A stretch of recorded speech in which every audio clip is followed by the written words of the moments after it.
Hello everyone, welcome to DSS online classes.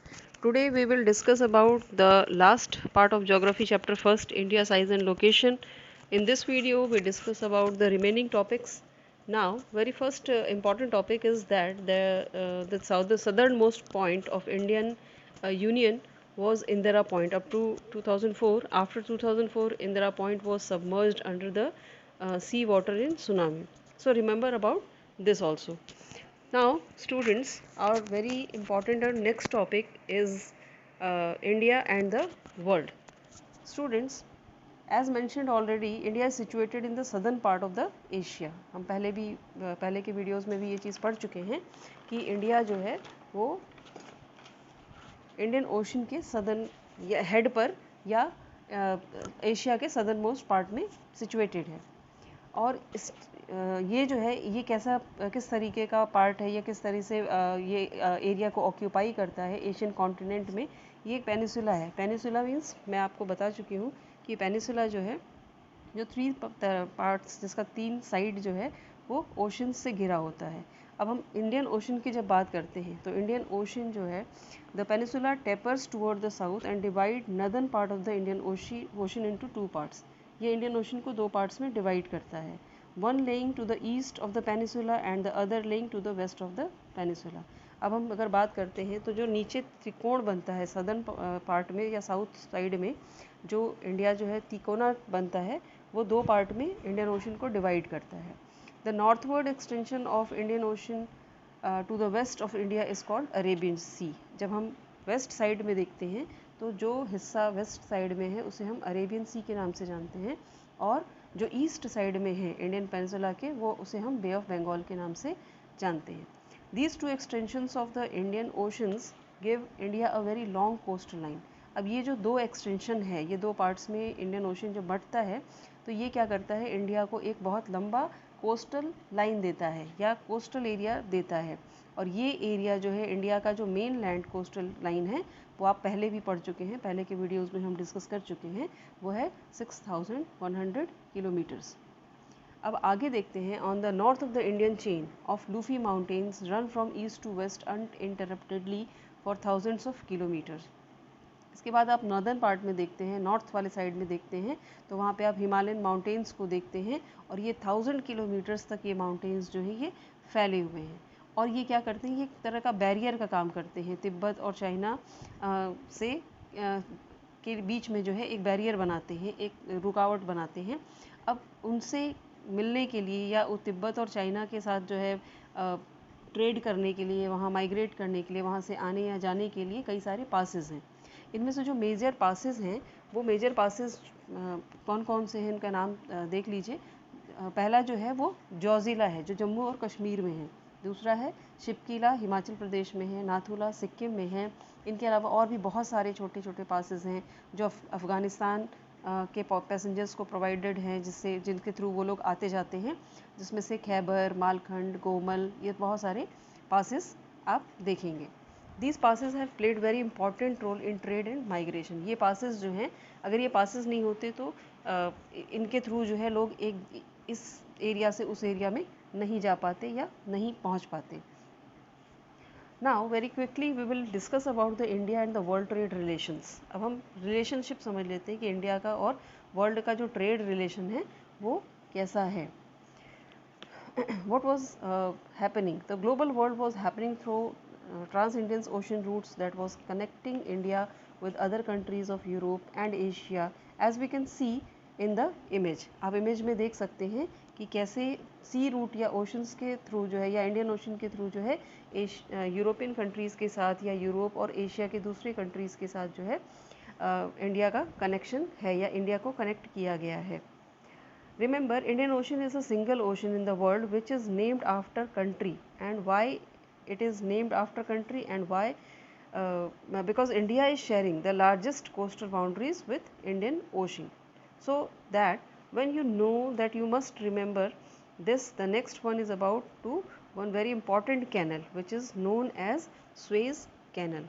तो जब हम इनके बारे में पढ़ते हैं या वर्ल्ड ट्रेड के बारे में पढ़ते हैं तो हम सुएज़ कैनल के बारे में ज़रूर पढ़ते हैं। Before the invention of this, before the making of the Suez Canal, the distance between India and Europe for close to 18,000। Suez canal से पहले, जब सुएज़ कैनल नहीं बनाया गया था, तो उससे पहले इंडिया और यूरोप के बीच जब ट्रेड होता था तो जो डिस्टेंस इन्हें कवर करना होता था वो लगभग 18,000 के आसपास होता था। उसके बाद सुएज़ कैनल के बनने के बाद से, इसके बाद जो है ये डिस्टेंस जो है ये रिड्यूस हुआ। ये कितना रिड्यूस हुआ? लगभग 11,000 जो है ये रिड्यूस हुआ। It is opening reduction of 7,000 kilometre between the India and Europe.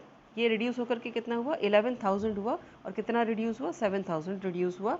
You know, if the distance is reduced to the particular fuel through which we traveling but also reduce and this field who were not getting at a free। तो इसका फ़ायदा क्या हुआ? इससे trade जो है वो बढ़ने लगा, फॉरेन डिपेंडेंसी कम होनी शुरू हो गई।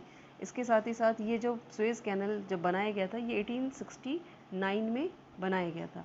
तो ये 1869 में जब बना तो इससे फ़ायदा ये हुआ कि टाइम की बचत होने लगी, टाइम सेव होने लगा, रास्ता डिस्टेंस जो है वो कम हो गया।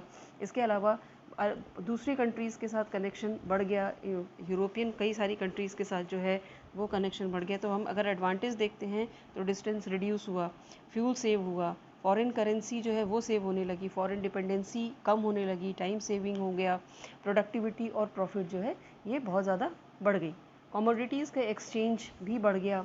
तो अगर हम देखते हैं कि बहुत सारे इससे हमें फ़ायदे दिखाई देने लगे थे, बहुत सारे इससे आसानी हो गई लोगों को एक जगह से दूसरी जगह।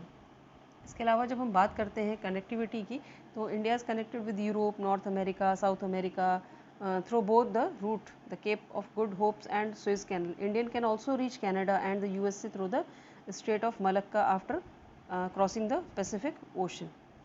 तो ज़्यादातर पहले जो है लोग सी रूट को ही यूज़ किया करते थे, एयर रूट्स जो है वो बाद में बनी है। तो एयर रूट्स जो हैं वो Europe, west Asia, Africa, south east Asia, Japan, Australia, ये सब जो है एयर रूट के थ्रू ही यहाँ पर ट्रेड वगैरह होता है। लेकिन अभी भी जो बड़े काम होते हैं, जो ट्रेड्स हैं, वो अभी भी जो है वो ओशंस के थ्रू होते हैं या सी रूट के थ्रू होते हैं। अब इसके देखते हैं कि दूसरे रिलेशंस क्या हैं दूसरे कंट्रीज़ के साथ। India contacts with outside world have continued through the age, but her relationship through the land route are much older than her maritime contacts. The various passes across the mountain in the north have provided passengers to the ancient travelers, while the fertile valley of India have helped in the spread of pastoral nomadism. तो हम जब बात करते हैं सी root की या land route की, तो लैंड रूट जो है वो सबसे पुराना माध्यम माना जाता है या कहा जाता है। अब लैंड रूट की जब हम बात करते हैं तो आपने बहुत सारी एंशियंट टाइम की जो बुक्स हैं, जैसे उपनिषद है, रामायण है, पंचतंत्र वगैरह हैं, इसमें आपने बहुत सारी स्टोरीज़ पढ़ी होंगी जहाँ पे आपने पढ़ा होगा कि लोग एक जगह से दूसरी जगह, एक कंट्री से दूसरी कंट्री कैसे आना जाना उनका होता था, कैसे कमोडिटीज़ का एक्सचेंज होता था, आइडियाज़ का एक्सचेंज होता था एंशियंट टाइम में। इसके अलावा इंडियन न्यूमरल्स और डेसिमल सिस्टम्स जो हैं ये भी कई सारे देशों में पहुंचा था। इसके अलावा स्पाइसेस, मसलिन क्लोथ्स और दूसरी जो कमोडिटीज़ जो इंडिया की फेमस थी वो दूसरी कंट्रीज़ में उनका ट्रेड बढ़ा था। ये सब चीज़ें तो आपने क्लास 8th में भी पढ़ी हुई होंगी। On the other hand, the influence of Greek sculpture and architecture style of dome and migrate from West Asia can be seen in different part of our country. इसके अलावा आपने देखा होगा कि बहुत सारे दूसरे कंट्री के जो आर्किटेक्चरल स्टाइल थे, ये आपने क्लास 8 में पढ़ा है आर्किटेक्चर चैप्टर में। आर्किटेक्चरल स्टाइल जो है वो इंडिया में यूज़ किए जाने लगे थे। इंडियन स्टाइल जो है वो दूसरे कंट्रीज़ या दूसरे पार्ट में बनाए जाने लगे थे या ट्रांसफ़र होने लगे थे। तो ये सारे फ़ायदे थे, ये सारे प्रॉफिट थे। People have been coming and going through land and sea route. लोगों का भी आना जाना एक सी रूट के थ्रू ट्रेड करने के लिए, जॉब करने के लिए लोगों ने सी रूट और लैंड रूट से आना जाना शुरू किया। India is a land of great diversities. There are high mountains, hills, mighty rivers. तो इंडिया को जब हम देखते हैं तो इंडिया जो है वो पहले से ही बहुत सारी डाइवर्सिटीज़ के साथ हम उसको देखते हैं, समझते हैं। तो यहाँ पे बड़े बड़े लैंड्स हैं, बहुत सारी चीज़ें हैं जिनका अलग अलग आप यहाँ पे फिज़िकल फीचर देखते हैं, माउंटेन देखते हैं, प्लेन लैंड देखते हैं, प्लेट्यूज़ देखते हैं। क्लाइमेटिकली भी जो हम कहते हैं कि यहाँ पे बहुत ज़्यादा क्लाइमेट जो है वो डिफ़र करता है, अलग अलग एरिया में अलग अलग तरह का क्लाइमेट हम देखते हैं। इसके अलावा जब हम नेबर्स की बात करते हैं, नेबरिंग कंट्रीज़ की बात करते हैं, तो हम डिस्कस कर चुके हैं इंडिया की जो नेबरिंग कंट्रीज़ हैं, पाकिस्तान, बांग्लादेश, भूटान, श्रीलंका, मालदीव्स, अफ़गानिस्तान, नेपाल, ये म्यांमार, ये सब आपने पढ़ा हुआ है। ये सब, इन सब के साथ जो है पॉलिटिकली जो है इनका एक ग्रुप है जिसे हम सार्क कंट्रीज़ के नाम से भी जानते हैं। और ये क्या करते हैं, इंडिया की पहले तो लैंड बाउंड्री को शेयर करते हैं, और दूसरा क्या है कि इनके साथ जो है बहुत अच्छा रिलेशन है, इनके साथ ट्रेड होता है, इनके साथ जो है ये सारी चीज़ें जो है, ये सारे काम होते हैं। तो इंडियन सब कॉन्टिनेंट की अगर हम बात करें तो ये अपने लोकेशन के आधार पर, इसके अलावा अगर हम उसको कहें कि फ़िज़िकल फ़ीचर्स के आधार पर, या हम ये कहें कि इंडियन सब कॉन्टिनेंट जो है वो एक अलग थलग या एक अलग उसकी भूमिका है, अलग दिखाई देने वाला एक कंट्री है। Now our last topic is administrative division. Administrative division, so you know the particular system of state as well as union territories. We have close to do, we have 29 states and 8 union territories. Before independence India was known as British India, and ये आपने class 8 में पढ़ा है कि India जो है independence से पहले ब्रिटिश इंडिया कहलाता था, and it was having provinces and princely states provinces to rule direct by British officials, and princely states were ruled by local rulers. But remember, the local rulers and accept the supremacy of British government. The next one is the provinces were in number at the time of independence, and princely states were 565 in number at the time of independence. For example, provinces, we can talk about the Bombay, on Madras, princely states like Jammu Kashmir, Hyderabad. These were princely states at the time of independence. तो हम ये आप पढ़ चुके हैं कि आज़ादी से पहले जो है कंट्री हमारा प्रिंसली स्टेट्स में बटा हुआ था, और आप इसको मैप में देख भी सकते हैं, पिक्चर जो इसमें दिया हुआ है उस पिक्चर में भी देख सकते हैं। और उस समय पे लोकल जो रूलर्स थे वो हर एक स्टेट में अलग अलग लोकल रूलर हुआ करते थे, वो रूल किया करते थे, और उनका काम क्या था कि वो अपने अपने एरिया को इंडिपेंडेंट मानते थे। तो ये कंडीशन जो थी ये बहुत ही क्रिटिकल कंडीशन थी। फिर after independence country, at the time of this critical situation, our first home minister that was Sardar Vallabh Bhai Patel ji played a very critical task, and he personally want to the local rulers, and he convinced them, उन्होंने personally उन्हें convince किया कि to be within the part of India, that was a homogeneous task, and that's why our first home minister, that is why our that is Sardar Vallabhbhai Patel ji is known as the Iron Man of India. And recently his honor we have dedicated the world's largest statue. आपने देखा होगा कि उनका अभी recently एक statue बनाया गया है, एक बड़ा, सबसे बड़ा वर्ल्ड का स्टैचू बनाया गया है जो कि गुजरात में बनाया गया है। तो इस तरह से आप समझ सकते हैं कि किस तरह से सारे प्रिंसली स्टेट्स को एक किया गया, उसको जोड़ा गया, उसको बनाया गया।